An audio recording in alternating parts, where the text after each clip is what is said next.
جب آپ کے رب ذوالجلال کے ساتھ شرک کا اہتمام باقاعدہ گورنمنٹ کرے گی، جب مسلمانوں کی بچیوں کو کاٹنے والے، مسلمان بچوں کو دریاؤں میں پھینکنے والے، مسلمانوں کو زندہ آگ لگانے والے جو لوگ ہیں، ابھی تو 70 سال گزرے ہیں، جب ان کے لیے باہیں واہ ہو جائیں گی، سکھوں کے لیے وزیر اعظم رومال باندھ کے زمین پہ بیٹھ جائے گا، اور وہ مولوی جو وزیر مذہبی امور ہے وہ ایک ناپاک عورت کے ساتھ بیٹھ کے تصویریں بنائے گا، اور سکھوں کے لیے اور ہندوؤں کے لیے یہاں پر رنگ رلیاں بنائی جا رہی ہوں گی، تو مجھے بتائیے وہ مسلمان بچیاں جو ہجرت کے وقت اغوا ہو کر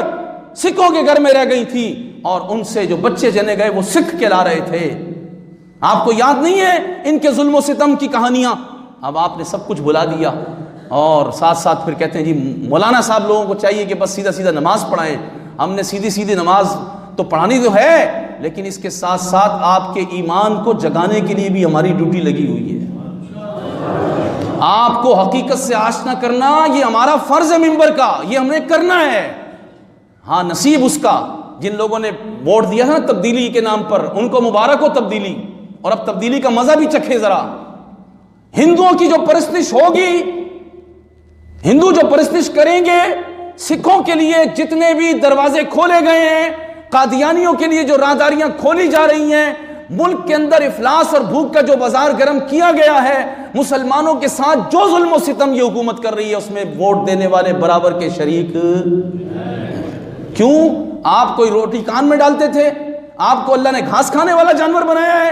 آپ کو اللہ تعالیٰ نے عقل سلیم نہیں دی تھی کہ رسول اللہ صلی اللہ تعالی علیہ وسلم کے دین کے حوالے حکومت کی جاتی،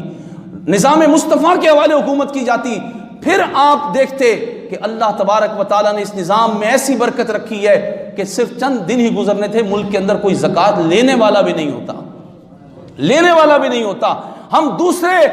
غریب مسلمان ممالک کی مدد کر رہے ہوتے۔ اللہ نے اتنا پیارا دین اور نظام ہمیں عطا فرمایا ہے، لیکن آج یہ حال ہے، زکوٰۃ تو زکوٰۃ ہے، یہاں تو لوگ بھوک کی وجہ سے، افلاس کی وجہ سے خودکشیاں کر رہے ہیں۔